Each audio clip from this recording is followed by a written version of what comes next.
Sir ಈ ಕಡೆ ಸ್ವಲ್ಪ ಟರ್ನ್ ಆಗ್ಬಿಡ್ರಿ.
ಸರ್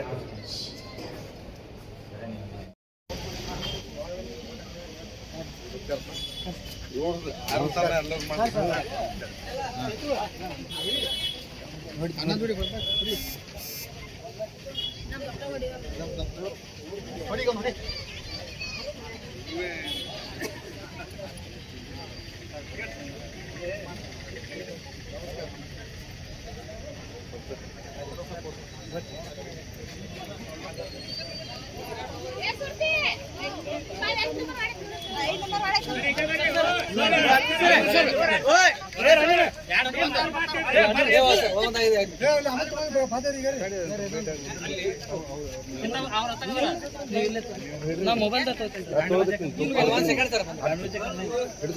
ಆರಾಮಾಗಿ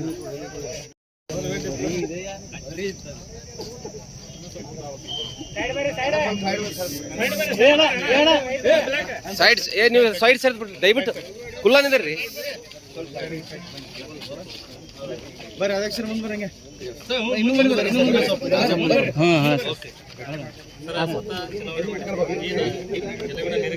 ಈ ಕಡೆ ಮುಂದೆ ನೋಡ್ರಿ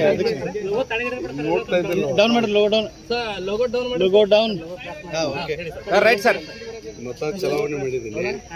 ನಮ್ಮ ಗ್ರಾಮದಲ್ಲಿ ನಮ್ಮ ಮತ ಈ ಕಡೆ ನೋಡ್ರಿ ಕುಟುಂಬದ ಮತ ಎಲ್ಲ ಇದೆ.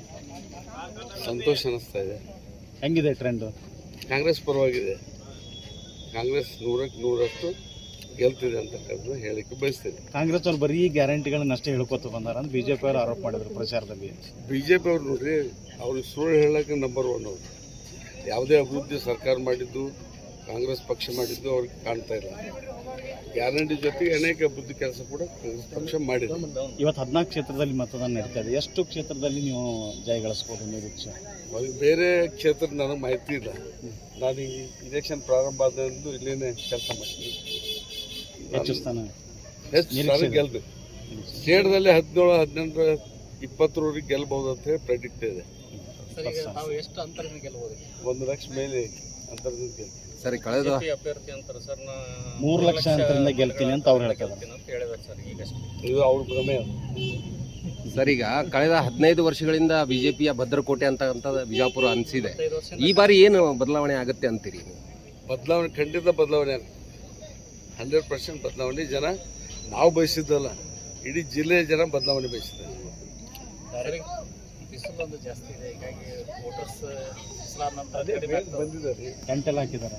ಬಂದು ಟೆಂಟ್ ಹಾಕಿದ್ದಾರೆ, ಬಂದಿದ್ದ ಸ್ವಲ್ಪ ಕಡಿಮೆ ಆಗ್ಬಿಟ್ಟು 4 ಗಂಟೆ ಮೇಲೆ 7 ತನಕ ಜಾಸ್ತಿ. ಈ ಪ್ರಜ್ವಲ್ ರೇವಣ್ಣ ವಿಡಿಯೋ ಮತ್ತು ರೇವಣ್ಣ ಅವ್ರ ಬಂಧನ ನಿಮಗೆ ಪಾಸಿಟಿವ್ ಆಗ್ಬೋದಾ ಮತದಾನದ ಮೇಲೆ? ಈ ಬಗ್ಗೆ ನಾನೇನು ಹೇಳುತ್ತೆ, ಯಾಕಂದ್ರೆ ಇಲ್ಲಿ ಇಫೆಕ್ಟ್ ಆಗ್ಬೇಕಿದೆ ಅಂತ ಅಂದ್ಕೊಂಡಿದ್ದೀನಿ. ಎಸ್ ಸರ್, ಸರಿಯಲ್ಲ. ಕಾನೂನಿಗೆ ಗೌರವಿಸಬೇಕು. ಒಂದು ಕಾನೂನು ಮುಂದೆ ಅವರು ಬಂದು ಸರೆಂಡರ್ ಆಗಿ ಆಗ ತನ್ನ ಕಾನೂನು ಕೇಸ್ ಎದುರಿಸ್ಬೇಕು. ಈಗ ಮತದಾನದ ಮೇಲೆ ಇದೆಲ್ಲ ಎಫೆಕ್ಟ್ ಆಗ್ತದೆ ಅಂತ ಯಾವುದೇ ರೀತಿ ಎಫೆಕ್ಟ್ ಆಗಿಲ್ಲ ಅಂತ ಬಿ ಜೆ ಪಿ ಹೇಳ್ತಾ ಇದ್ದಾರೆ. ಯಾಕಂದರೆ ಸ್ವಲ್ಪ ಮಟ್ಟಿಗೆ ಆಗೋದು, ಹೆಣ್ಮಕ್ಳು ಗಿಣ್ಮಕ್ಳು ನೋಡಿಯಪ್ಪ ಇಂಥವ್ರೆಲ್ಲ ಇದ್ದಾರೆ ಅಂತೇಳಿ ಆಗ್ತದೆ ಅಂತ ಆಗ್ಬೋದು ಅಂತಿರ್ತಾನೆ. ಬಟ್ ನಾನು ಅಷ್ಟೇ ಹೇಳ್ತೀನಿ, ಇದು ಒಳ್ಳೆಯದಲ್ಲ. ಇದು ವಿಶೇಷವಾಗಿ ಈ ಪ್ರಕರಣ ಏನಿದೆ ಪ್ರಜ್ವಲ್ ರೇವಣ್ಣ ಇದು ಅತಿರೇಕ ಇಲ್ಲ. ಯಾರೂ ಕೂಡ ಸಹಿಸಲಾರದಷ್ಟು ಒಂದು ಹೇಯ ಕೃತ್ಯ ಇದೆ. ಸಾವಿರಾರು ಜನರ ಜೊತೆ ಮಾಡುವಂಥದ್ದು. ಅದ್ರ ಜೊತೆಗೆ ಎಲ್ಲೋ ಒಂದು ಕಡೆ ಅದನ್ನು ಅವನಿಗೆ ಕಠಿಣವಾದಂಥ ಶಿಕ್ಷೆಗೆ ಅವನ ಕಾನೂನು ಪ್ರಕಾರ ಅವನು ಭಾಗಿಯಾಗಿದ್ದರೆ ಕಾನೂನು ಪ್ರಕಾರ ಕ್ರಮ ತೆಗೆದುಕೊಂಡು ಅದೆಲ್ಲ ಒಂದು ಕಡೆ ಇದು ಈ ಸಿ ಡಿ ಪಿ ಡಿ ಇವೆಲ್ಲ ಸ್ವಲ್ಪ ಈ ರಾಜಕೀಯ ಇದನ್ನೇ ಜನ ಬೇಸರ ಮಾಡ್ಕೊತಾರೆ. ಅಲ್ಲ, ಇಷ್ಟು ದಿನ ಬಿಟ್ಟು ಮೋದಿಯವರು ಇವತ್ತು ಅದನ್ನು ಪ್ರಶ್ನೆ ನೀಡಿದ್ದಾರೆ, ಇವತ್ತು ಅದನ್ನು ಖಂಡಿಸ್ತಾ ಇದ್ದಾರೆ.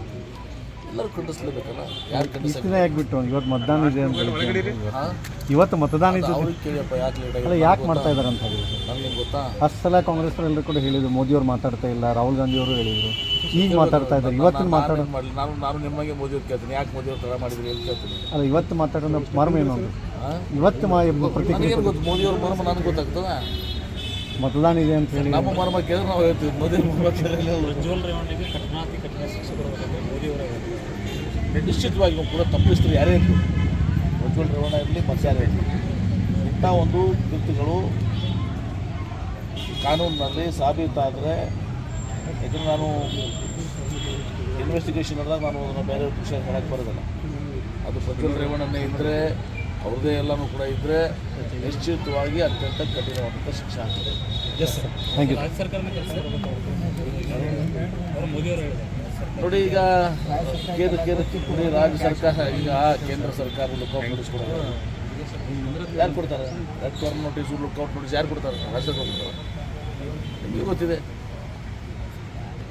ಎಲ್ಲ ಗೊತ್ತಿದ್ಕೊಂಡು ಮಾಡ್ತಾರೆ. ವಿಜಯ್ ಮಲ್ಯಗನ್ನು ರಾಜ್ಯ ಸರ್ಕಾರ ಕೊಡ್ತಾರೆ. ವಿಜಯ್ ಮಲ್ಯ ಅವರು ಲಂಡನ್ಗೆ ಹೋಗಿ ಕೂತಿದ್ದಾರೆ, ರಾಜ್ಯ ಸರ್ಕಾರ ಅವ್ರು ಕೊಡ್ತಾರೆ ಅವ್ರ ನೋಟಿಸು? ಯಾರು ಕೊಡ್ತಾರೆ? ಅಲ್ಲ, ಮತ್ತು ಇವರು ಕೂಡ ರಾಜ್ಯ ಸರ್ಕಾರದವರು ನೋಟಿಸ್ ಕೊಡಬೇಕಿತ್ತು, ಆಮೇಲೆ ಅವ್ರಿಗೆ ಏನೇ ಮಾಡೋದಿತ್ತು ಎಲ್ಲ ಅವ್ರ ಕೈಯಲ್ಲೇ ಇದೆ. ರಾಜ್ಯ ಸರ್ಕಾರದಲ್ಲಿ ರಾಜಕೀಯವಾಗಿ ಮಾತಾಡ್ತಾ ಇದ್ದಾರೆ. ಗೊತ್ತಿದೆ ಯಾವ ಕಾನೂನು ಪ್ರಕಾರ ಯಾರಿಗೆ ಹಾಕಿದೆ ಅಂತ ಸಣ್ಣ ಮಕ್ಕಳಿಗೂ ಗೊತ್ತಿದೆ. ಕೇಂದ್ರ ಸರ್ಕಾರದ ಹತ್ರ ಇರುವಂಥದ್ದು ಅವ್ರು ಲುಕ್ಔಟ್ ನೋಟಿಸ್ ಕೊಟ್ಟು ಸಹ ರಾಜತಾಂತ್ರಿಕ ವ್ಯವಸ್ಥೆ ಬರೋದು ಕೇಂದ್ರ ಸರ್ಕಾರ.